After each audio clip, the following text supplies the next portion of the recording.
Happy happy Sankranti.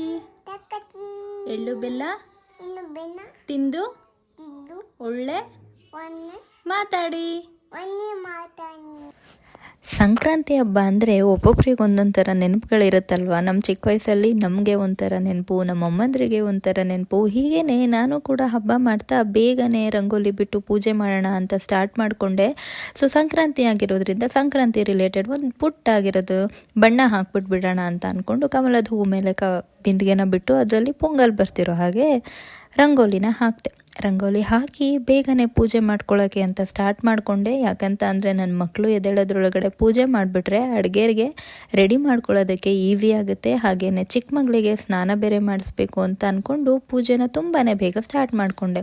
ಹಬ್ಬ ಹೇಗಿದ್ರು ಮಂಗಳವಾರ ಬಂದಿತ್ತಲ್ವ, ಕಾಮಾಕ್ಷಿ ದೀಪನ ಪೂಜೆ ಮಾಡಿದರೆ ಒಳ್ಳೆಯದಾಗುತ್ತೆ ಅಂತ ಅಂದ್ಕೊಂಡು ಕಾಮಾಕ್ಷಿ ದೀಪನ ಪ್ರತಿಷ್ಠಾಪನೆ ಮಾಡೋದಕ್ಕೆ ಅಷ್ಟದಳನ ರಂಗೋಲಿನ ಬಿಡಿಸ್ಕೊಂಡು ಕಾಮಾಕ್ಷಿ ದೀಪನ ಇಡ್ತಾ ಇದ್ದೆ. ಇನ್ ಕೇಸ್ ಏನಾದರೂ ನಿಮಗೆ ಕಾಮಾಕ್ಷಿ ದೀಪನ ಯಾವ ರೀತಿ ಪೂಜೆ ಮಾಡೋದಂತ ಗೊತ್ತಿಲ್ಲ ಅಂದರೆ ನಾನು ಈಗಾಗಲೇ ಅದ್ರದ್ದು ವಿಡಿಯೋ ಕೂಡ ಅಪ್ಲೋಡ್ ಮಾಡಿದ್ದೀನಿ.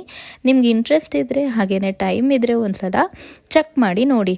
ಹಾಗೆಯೇ ಹಸು ಮತ್ತು ಕರುಗೂ ಪೂಜೆನ ಮಾಡಿಕೊಂಡು ನನಗೆ ಹಬ್ಬ ಅಂದರೆ ತುಂಬಾ ಎಕ್ಸೈಟ್ ಆಗಿರ್ತೀನಿ. ಯಾಕಂತ ಅಂದರೆ ದೇವ್ರ ಪೂಜೆನ ತುಂಬ ಚೆನ್ನಾಗಿ ಮಾಡ್ಬೋದು ಅಂತ. ಹಾಗೆಯೇ ಟೈಮ್ ಇದ್ದರೆ ಯಾವುದಾದ್ರೂ ಒಂದು ನೀಟಾಗಿರೋವಂಥ ಡೆಕೋರೇಷನ್ನ ಮಾಡಿ ಪೂಜೆ ಮಾಡೋಣ ಅಂತ ಇವತ್ತು ಕೂಡ ಸ್ವಲ್ಪ ಟೈಮ್ ಇತ್ತು. ಮಕ್ಕಳು ಕೂಡ ಮಲಗಿದ್ರು. ಹಾಗಾಗಿ ದೀಪ ಎಲ್ಲ ರೆಡಿ ಮಾಡ್ಕೊಂಡಾದ್ಮೇಲೆ ಉರ್ಲಿಗೆ ಸ್ವಲ್ಪ ಡೆಕೋರೇಟ್ ಮಾಡೋಣ ಅಂತ ಅಂದ್ಕೊಂಡು ಸೇವಂತಿಗೆ ಹೂವನ್ನು ಬಿಡಿ ಬಿಡಿ ಮಾಡಿ ಅದಕ್ಕೆ ಹಾಕ್ತಿದ್ದೆ. ಹಾಗೆಯೇ ಅದ್ರ ಜೊತೆಗೆ ನನ್ನ ಹತ್ರ ಫ್ರ್ಯಾಗ್ರೆನ್ಸ್ ಕ್ಯಾಂಡಲ್ಸ್ ಇತ್ತು. ಸೊ ಅದನ್ನು ಇಟ್ಟು ನೀಟಾಗಿ ಡೆಕೋರೇಟ್ನ ಮಾಡಿದೆ. ಒಂಥರ ಮನಸ್ಸಿಗೆ ನೆಮ್ಮದಿ ಆಗುತ್ತಲ್ವ, ನೀಟಾಗಿ ಪೂಜೆ ಮಾಡಿದರೆ ಹಬ್ಬದ ದಿನ ಒಂದು ನೆಮ್ಮದಿಯಾಗಿರೋ ವಾತಾವರಣ ಬರುತ್ತೆ, ಖುಷಿ ಆಗುತ್ತೆ. ಸೊ ನಾವು ಚಿಕ್ಕ ವಯಸ್ಸಲ್ಲಿ ಇದ್ದಾಗೆಲ್ಲ ಏನಂತ ಅಂದರೆ ಮಕರ ಸಂಕ್ರಾಂತಿ ದಿನ ಜ್ಯೋತಿನ ಟಿ ವಿಯಲ್ಲಿ ಕೂತ್ಕೊಂಡು ಮನೆಯವರೆಲ್ಲರೂ ನೋಡೋದೇ ಒಂದು ಚೆಂದ ಇರ್ತಿತ್ತು. ಹಾಗೆಯೇ ಅಮ್ಮಂದ್ರಿಗೆಲ್ಲ ಕೇಳಿದರೆ ಅವ್ರಿಗೆ ಒಂಥರ ಮೆಮೊರಿ ಹೇಳ್ತಾರೆ.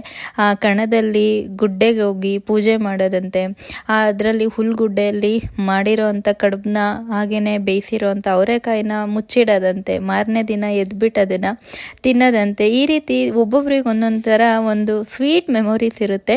ಹಾಗೆಯೇ ನಿಮಗೆ ಯಾವ ರೀತಿ ಎಲ್ಲ ಸ್ವೀಟ್ ಮೆಮೊರೀಸ್ ಇದೆ ಅಂತ ನಿಮ್ಗೆ ಇಂಟ್ರೆಸ್ಟ್ ಇದ್ದರೆ ಕಮೆಂಟ್ ಸೆಕ್ಷನಲ್ಲಿ ತಿಳಿಸಿ. ಸೊ ಪೂಜೆ ಎಲ್ಲ ಆದಮೇಲೆ ನನ್ನ ಪುಟ್ಟ ದೇವ್ರ ಮನೆ ಈ ರೀತಿ ಕಾಣಿಸ್ತಿತ್ತು. ನನಗಂತೂ ತುಂಬ ನೆಮ್ಮದಿ ಆಯಿತು.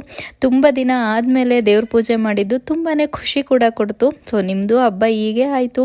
ಎಳ್ಳು ಬೆಲ್ಲನ ಎಲ್ಲರೂ ಪ್ರೀತಿಯಿಂದ ಎಲ್ಲರ ಜೊತೆನೂ ಹಂಚ್ಕೊಂಡು ತಿಂದ್ರಿ ಅಂತ ಅನ್ಕೋತೀನಿ. ಸೊ ಪೂಜೆ ಎಲ್ಲ ಮುಗಿದ್ಮೇಲೆ ನಾನು ಬಂದಿದ್ದು ನಮ್ಮ ಅಡುಗೆ ಸೆಕ್ಷನ್ಗೆ. ಅಡುಗೆಗೆ ನಮ್ಮ ಹಾಸನ ಕಡೆ ಎಲ್ಲ ತುಂಬ ಫೇಮಸ್ ಅಂದರೆ ಕಡುಬು, ಹಾಗೆಯೇ ಇದ್ಕಿದ್ದು ಅವರೆಕಾಳು ಸಾಂಬಾರು. ಬಟ್ ನಮ್ಮ ಅತ್ತೆ ಮಾವನ ಕಡೆ ಮನೆ ಕಡೆಯಲ್ಲಿ ಕಡುಬು ಮಾಡೋದು ತುಂಬ ಕಮ್ಮಿ. ಆ ಕಡೆ ಪೊಂಗಲ್ ಮಾಡ್ತಾರೆ ಅಂದ್ಕೊಂಡು ಅತ್ತೆ ಮಾವ ಮನೆಗೆ ಹಬ್ಬಕ್ಕೆ ಬಂದಿದ್ರು. ಹಾಗಾಗಿ ನಾನು ಕೂಡ ಪೊಂಗಲ್ ಮಾಡ್ತಾ ಇದ್ದೆ. ನನಗಂತೂ ಅವತ್ತು ಎಷ್ಟು ಬ್ಯುಸಿ ಇದೆ ಅಂದರೆ ವಿಡಿಯೋ ಆನ್ ಮಾಡೋಕೆ ಇಟ್ಬಿಟ್ಟು ಕೆಲಸ ಮಾಡ್ತಾನೆ ಇದ್ದೆ. ನನಗದು ರಿಯಲೈಸ್ ಆಗಿದೆ ತುಂಬ ಹೊತ್ತು ಆದಮೇಲೆ. ಸೊ ಅದು ಟೈಮ್ ಲ್ಯಾಪ್ಸಲ್ಲಿ ವಿಡಿಯೋನ ರನ್ ಮಾಡಿದ್ದೀನಿ. ಹಾಗೆಯೇ ಪೊಂಗಲ್ ಮಾಡಿಕೊಂಡು ಅದ್ರ ಜೊತೆಗೆ ಶಾವಿಗೆ ಪಾಯಸನ ಮಾಡ್ತಿದ್ದೆ. ಶಾವಿಗೆ ಪಾಯಸ ಮಾಡೋದಕ್ಕೆ ಒಂದು ಟ್ರಿಕ್ಸ್ ಇದೆ. ಏನಂದರೆ ಹಾಲಲ್ಲಿ ಡೈರೆಕ್ಟಾಗಿ ಶಾವಿಗೆನ ಬೇಯಿಸ್ದೆ, ನೀರಲ್ಲಿ ಬೇಯಿಸಿದ್ರೆ ನಮಗೆ ಮದುವೆ ಮನೆಯಲ್ಲೆಲ್ಲ ಖೀರ್ ಸಿಗುತ್ತಲ್ವ, ಅದೇ ಥರನೇ ಇರುತ್ತೆ. ತುಂಬ ಗಟ್ಟಿ ಇರಲ್ಲ, ತುಂಬ ತೆಳುಗಿರಲ್ಲ, ನೀರು ಥರ ಅರ್ಧೋಗಲ್ಲ, ಬಟ್ ತುಂಬ ಚೆನ್ನಾಗಿ ಶಾವಿಗೆ ಬೆಂದಿರುತ್ತೆ. ಹಾಗೆಯೇ ಅವರೆಕಾಯಿ ಸೀಸನ್ ಆಗಿರೋದ್ರಿಂದ ನಾನು ಅವರೆಕಾಯಿ ವಡೆನ ಮಾಡಿದ್ದೆ. ಈ ಅವರೆಕಾಯಿ ವಡೆ ತುಂಬ ಲೈಟ್ ಇರುತ್ತೆ. ಹಾಗೆ ಇದನ್ನು ಮಾಡೋಕ್ಕೆ ನಮಗೆ ರವೆ ಆಗಲಿ, ಕಡ್ಲೆ ಹಿಟ್ಟಾಗಲಿ, ಅಕ್ಕಿ ಹಿಟ್ಟಾಗಲಿ ಏನೂ ಬೇಡ. ಹಾಗೆಯೇ ನಮಗೆ ಕಡಿಮೆ ಎಣ್ಣೆ ಕೂಡ ತೊಗೊಳುತ್ತೆ. ಟೇಸ್ಟ್ ಅಂತೂ ತುಂಬಾ ಯಮ್ಮಿಯಾಗಿರುತ್ತೆ. ಸೊ ಸೀಸನ್ ಇನ್ನೂ ಮುಗ್ದಿಲ್ಲ. ಸೀಸನ್ ನಿಮ್ಗೆ ಯಾರಾದರೂ ಅವರೆಕಾಯಿ ವಡೆನ ತಿಂದಿಲ್ಲ, ಇದನ್ನು ಮಸಾಲೆ ವಡೆ ಅಂತ ಕೂಡ ಕರೀತಾರೆ. ನಿಮ್ಗೆ ಇನ್ ಕೇಸ್ ಯಾವತ್ತೂ ಟೇಸ್ಟ್ ಮಾಡಿಲ್ಲ, ಇದನ್ನು ಟ್ರೈ ಮಾಡಿಲ್ಲ ಅಂತ ಅಂದರೆ ಸೀಸನ್ ಮುಗಿಯೋದ್ರೊಳಗಡೆ ಫ್ರೆಶ್ ಕಾಳಲ್ಲಿ ಒಂದು ಸಲ ಮಾಡ್ಕೊಂಡು ನೋಡಿ, ತುಂಬಾ ಇಷ್ಟಪಡ್ತೀರಾ. ಹಾಗೆಯೇ ನಾನು ತುಂಬ ಬೇಗ ಅದು ಇದು ಅಂತ ಕ್ವಿಕ್ಕಾಗಿ ಎಷ್ಟಾಗುತ್ತೆ ಅಷ್ಟು ಹಬ್ಬದ ಅಡುಗೆನ ಮಾಡಿದೆ. ಹಬ್ಬದ ಅಡುಗೆ ಎಲ್ಲದನ್ನು ರೆಡಿ ಮಾಡಿ ಜೇಕೆ ದೇವರಿಗೆ ಎಡೆನ ಮಾಡಿದರು. ಸೊ ದೇವರಿಗೆ ಎಡೆ ಮಾಡಿ ಪೂಜೆ ಎಲ್ಲ ಆದಮೇಲೆ ಮನೆಯವರೆಲ್ಲ ಕೂತ್ಕೊಂಡು ಖುಷಿಯಿಂದ ಊಟ ಮಾಡಿದ್ವಿ. ಹಬ್ಬ ಅಂದರೆ ಒಬ್ಬರು ಇಬ್ಬರು ಇದ್ಕೊಂಡು ಹಬ್ಬ ಮಾಡಿಕೊಂಡು ಊಟ ಮಾಡಿದರೆ ನನಗೆ ಅದಷ್ಟು ಇಷ್ಟ ಆಗಲ್ಲ. ಸೊ ಮನೇಲಿ ಎಲ್ಲರೂ ಇದ್ದರೆ ತುಂಬ ಚೆನ್ನಾಗಿ ಇನ್ನು ಖುಷಿಯಿಂದ ಮಾತಾಡಿಕೊಂಡು ಊಟ ಮಾಡಿಕೊಂಡು ಇರ್ಬೋದು ಅಂತ ನನ್ನ ಭಾವನೆ. ಸೊ ಊಟ ಎಲ್ಲ ಆಯಿತು. ಇದ್ರ ಮಧ್ಯದಲ್ಲಿ ನನ್ನ ಗೊಂಬೆ ಅವಳ ಪಾಡಿಗೆ ಅವಳು ಆಟ ಆಡ್ತಿದ್ಲು. ಅವಳನ್ನ ಆಟ ಆಡಿಸ್ಕೊಂಡು ನಗಿಸ್ಕೊಂಡು ಆರಾಮಾಗಿ ಇದ್ಕೊಂಡು ಅದಾದಮೇಲೆ ಸಂಜೆ ಆಗ್ತಾ ಬಂದಾಗ ಮಕ್ಕಳಿಗೆ ಫಲ ಎರೆಯೋದು ಎಲ್ರಿಗೂ ಗೊತ್ತಿದ್ದೆ ಅಲ್ವಾ. ಸೊ ನಾನು ಕೂಡ ನನ್ನ ದೊಡ್ಡ ಮಗಳು ಸ್ವಲ್ಪ ಹಠ ಜಾಸ್ತಿ ಆಗ್ತಿತ್ತು ಅಂದ್ಬಿಟ್ಟು ಈ ವರ್ಷ ಟ್ರೈ ಮಾಡೋಣ ಅಂತ 5 ತಟ್ಟೆಗಳನ್ನ ರೆಡಿ ಮಾಡ್ಕೊಂಡಿದ್ದೆ.